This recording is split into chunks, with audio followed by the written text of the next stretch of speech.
Was lockdown good और bad? But Covid के cases पर क्या इफेक्ट था लॉकडाउन का, प्लस पॉलिटिकल इश्यूज, इन दोनों टॉपिक्स के बारे में बात नहीं करेंगे। क्यों? क्योंकि दोनों बाइडाइमेंशनल टॉपिक्स हैं, इसके पॉजिटिव साइड्स भी हैं और नेगेटिव साइड्स भी। बट कोई भी साइड फैक्ट पर डिपेंडेंट नहीं है। और फैक्ट क्या है? इस लॉकडाउन में काफी सारी डीप लेसंस दी, काफी सारी बिग लर्निंग्स दी। इसलिए आज बात होगी आपकी पर्सनल ग्रोथ के बारे में।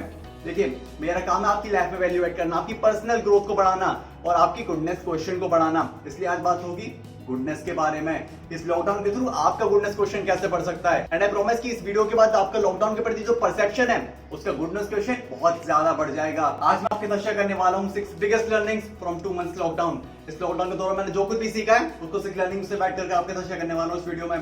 Learning number 1, procrastination is a habit. देखिए, लॉकडाउन से पहले हम काफी सारी चीजों को ये कहकर पोस्टपोन कर दिया करते थे कि यार अभी मेरे पास टाइम नहीं, जब थोड़ा ज्यादा टाइम होगा तब इन सारे कामों को कंप्लीट करूंगा। फिर चाहे वो अपनी स्टडीज पे ज्यादा फोकस करना हो, अपनी फिटनेस पे काम करना हो या फिर इवन मेडिटेशन करना हो। देखिए, एक बात हमेशा ध्यान रखिए, it's not because things are difficult that we don't dare, it's because we don't dare that's why things are difficult. अर्थात ऐसा कभी नहीं होता कि वो सारे काम बहुत ज्यादा डिफिकल्ट है इस वजह से हम ट्राई नहीं करते, बट क्योंकि हम ट्राई नहीं करते इस वजह से वो सारे के सारे काम बहुत ज्यादा डिफिकल्ट बने रहते हैं। हमेशा ध्यान रखिए, प्रोक्रेस्टिनेशन इज अ हैबिट। क्योंकि इस लॉकडाउन के दौरान अगर कोई चीज हमारे पास बहुत ज्यादा एक्स्ट्रा क्वांटिटी में थी तो वो था सिर्फ और सिर्फ टाइम। आपके पास कितना भी टाइम होगा बट आपको काउंटलेस रीजन मिल जाएंगे अपने कामों को पोस्टपोन करने के, उनको कल पर टालने के, परसों पर टालने के। इसलिए इस प्रोक्रेस्टिनेशन की हैबिट को एक दुश्मन की तरह ट्रीट कीजिए। खुद को मोहम्मद अली समझिए और इसको ओपोनेंट बॉक्सर। और जब भी हैबिट आपके अंदर राइज करे इसको अपनी किक्स से, पंचेस से दूर भगा दीजिए, थ्रू आउट कर दीजिए अपनी लाइफ से। बट इसी के साथ एक प्रिकॉशन भी है। इस पॉइंट के थ्रू मैं आपको सिर्फ इतना ही समझाना चाहता हूं कि आपको चीजों को अनकॉन्शियसली पोस्टपोन नहीं करना चाहिए। बट अगर आप अपनी इंटेलिजेंस के थ्रू डिसाइड कर पा रहे हो कि चीजों को करने का सही टाइम कौन सा है, आपको उसी टाइम पे चीजों को पूरा करना चाहिए। बट एक चीज कभी पोस्टपोन नहीं करनी चाहिए, क्या? अच्छी हैबिट्स को इन करना और बुरी हैबिट्स को आउट करना। And secondly, I learn the power of social media. क्योंकि आज के टाइम पे सबसे ज्यादा पावरफुल कोई चीज है तो वह सिर्फ और सिर्फ सोशल मीडिया। पर इस पावर का थोड़ा सा शेयर आप भी ले सकते हो। ये मेरी आपको फ्रेंडली सजेशन है कि अगर आपको कुछ समझ में नहीं आ रहा कि आपको आगे क्या करना चाहिए, आपको बस इतना पता है कि आपको पढ़ाई में बहुत ज्यादा मन नहीं लगता और आपने ये फिगर आउट कर लिया कि आपको कन्वेंशनल करियर्स के लिए भी नहीं जाना है। कन्वेंशनल करियर्स कौन से होते हैं? इंजीनियर, लॉयर, डॉक्टर, टीचर, ये प्रकार के जो करियर्स होते हैं उनको बोलते हैं कन्वेंशनल करियर्स। और आपको इन प्रकार के करियर्स में अपना करियर नहीं बनाना है, then just come on social media and start doing what you love. Trust me, social media आज के टाइम पे सबसे बड़ी चीज है और आने वाले टाइम में और बड़ी यूज होती जाएगी। एंड सोशल मीडिया पर आपको मेनली दो ही चीजों पर फोकस करना चाहिए। एक तो अपने स्किल सेट पर, जो कुछ भी आप पोस्ट करने वाले हो उसके पहले सोचना चाहिए कि यार जो मैं पोस्ट कर रहा हूँ क्या मेरे स्किल्स को पूरी तरह से रिप्रेजेंट करता है, और इसी के साथ जो मैं पोस्ट करने वाला हूँ क्या वो सामने वाले के, मेरे व्यूअर्स की स्किल्स को बढ़ा सकता है। Secondly and most importantly, positivity. आप भले क्रिएटर हो या ना हो, आप जो कुछ भी पोस्ट शेयर करने वाले हो उस पर भी आपको ढूंढना चाहिए कि वो पॉजिटिव है या फिर नेगेटिव। क्योंकि आज के टाइम पर सोशल मीडिया पर नेगेटिविटी ढूंढना बहुत ही ज्यादा आसान है, या फिर ढूंढने की जरूरत ही नहीं है।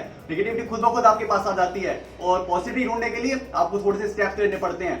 इसलिए अपने आप सोचिए कि आप जो भी पोस्ट करने वाले हो, जो शेयर करने वाले हो, क्या वो पॉजिटिव है या फिर नेगेटिव। वो हमेशा ही होना चाहिए positive, positive and just positive. और इसी के बेसिस पर मेरी third learning, avoid the drama. देखिए, इस लॉकडाउन के दौरान काफी सारी चीजें ट्रेंडिंग हुई, काफी सारी नेगेटिव चीजें भी ट्रेंडिंग हुई। और आपके सच्चे दोस्त के नाते मेरा आपको ये सजेशन होगा कि आपको हर प्रकार के ड्रामे को अपनी लाइफ से अवॉइड करना चाहिए। फिर चाहे वो बिग बॉस हो या फिर कोई और शो, फिर चाहे वो किसी की कंट्रोवर्शियल फाइट हो या फिर कोई डिस वीडियो हो।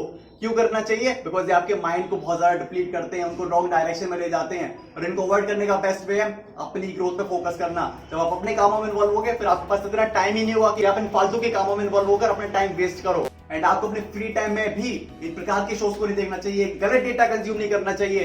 क्यों? फोर्थ लर्निंग की वजह से, बिकॉज डेटा डिफाइंस यू। देखिए, एक लाइन में आपके साथ कई बार शेयर कर चुका हूं, you become what you consume. आप जिस प्रकार का खाना खाते हो आपकी बॉडी उसी प्रकार की बन जाती है। आप अलाइव फूड खाओगे आपकी बॉडी भी अलाइव एक्टिव रहती है, डल फूड खाते हो आपकी बॉडी भी डल और लेजी बन जाती है। इसी प्रकार जब आप डल डेटा एंटर करते हो माइंड में, नेगेटिव कंटेंट एंटर करते हो, आपका माइंड भी नेगेटिव डायरेक्शन में जाता है। जब आप positive data, active content enter करोगे, माइंड भी एक्टिव, बूस्टअप और स्मार्ट हो जाएगा भाई। देखिए, आप जो डेटा एंटर करते हो अपने माइंड में उसी का एक प्रोडक्ट आपकी पर्सनैलिटी और आपका माइंडसेट। इसलिए अगर आपको औरों से बेहतर बनना है तो आपको औरों से बेहतर डेटा ही कंज्यूम करना होगा। और डेटा कंज्यूम करने से क्या मतलब है? जो भी आप कुछ देखते हो इंटरनेट पे, जो कुछ आप ब्राउज करते हो उसके बारे में बहुत ज्यादा कॉन्शियस होना होगा। पर्सनली लॉकडाउन के पहले मैं अपने माइंड में एंटर होने वाले डेटा के बारे में कॉन्शियस था, बट इतना ज्यादा नहीं। बट स्पेशली लॉकडाउन के दौरान मैंने इस चीज में बहुत ज्यादा काम किया है। तो इसका बेनिफिट मैंने ये रियलाइज किया कि मेरे थॉट्स की क्वालिटी बहुत ज्यादा इंप्रूव हो गई है। मैं क्या देखना चाहता हूँ इस पर मेरा बहुत ज्यादा कंट्रोल हो गया है, मैं क्या ब्राउज करता हूँ इस पर बहुत ज्यादा कंट्रोल हो गया है, और इसी की वजह से मेरे थॉट्स की क्वालिटी इंप्रूव हुई है। लॉकडाउन के दौरान मैंने एंटरटेनमेंट वीडियोस भी देखे, बट जब भी मुझे लगता था कि मैंने ठीक ठाक एंटरटेनमेंट देख लिया, फिर मैं अपने आगे के डिजायर्स को कट करता था। उसके बाद या तो फिर मैं जाकर मेडिटेशन करता था या फिर अपनी किसी स्किल पर काम करता था। इस लॉकडाउन के दौरान मैंने 2 स्किल्स पर बहुत ज्यादा काम किया है, Photoshop and video editing. Photoshop तो मैं आप सभी के लिए रिकमेंड करूंगा, बिकॉज इसके थ्रू आप अपनी इमेजिनेशन को रियलिटी बनाना सीखते हो, आपके माइंड का क्रिएटिव स्पेस खुल जाता है और आप एक ड्रीमर, एक इमेजिनेशन अच्छी करने वाले इंसान बन जाते हो। और फोटोशॉप के थ्रू आपकी एक नई स्किल बढ़ जाएगी, और आगे बढ़ने के लिए आपको नई स्किल्स ऐड करते रहना चाहिए। और स्किल्स कब ऐड होंगी? जब अपने टाइम का बेस्ट यूज करोगे। अपने टाइम का बेस्ट यूज कब करोगे? जब आपका माइंडसेट करेक्ट होगा। आपका माइंडसेट कब करेक्ट होगा? जब आप अच्छे डेटा एंटर करोगे। इसलिए अच्छे डेटा पर फोकस कीजिए, पूरे डेटा को आउट कीजिए, हमारी वीडियोस देखिए। फिफ्थ लर्निंग अभी इतनी इंपॉर्टेंट नहीं है, बट लॉन्ग टर्म में बहुत ज्यादा काम की है। पैसिव इनकम पर फोकस कीजिए। अभी के लिए इतना समझिए कि 2 प्रकार के इनकम होते हैं, एक्टिव इनकम और पैसिव इनकम। एक्टिव इनकम आप तभी तक पैसे कमा सकते हो जितनी देर तक काम करते हो, जितना आप काम करते हो। और पैसिव इनकम में आप एक बार इन्वेस्ट करते हो, एक बार काम करते हो, और लॉन्ग टर्म में अनसर्टेन टाइम तक पैसे कमा सकते हो। और लॉकडाउन का पैसिव सोर्सेज ऑफ इनकम पर ज्यादा इंपैक्ट नहीं पड़ा as compare to active sources of income. Active source of income पर बहुत ज्यादा इंपैक्ट पड़ा था लॉकडाउन का। ये बहुत ही इंपॉर्टेंट लेसन था जो मैंने लॉकडाउन के दौरान सीखा। इसलिए आपको अपने फाइनेंशियल गोल्स में पैसिव इनकम पर जरूर फोकस करना चाहिए, अपनी लॉन्ग टर्म फाइनेंशियल स्टेबिलिटी के लिए। Last but most important learning, meditation is uncomparable.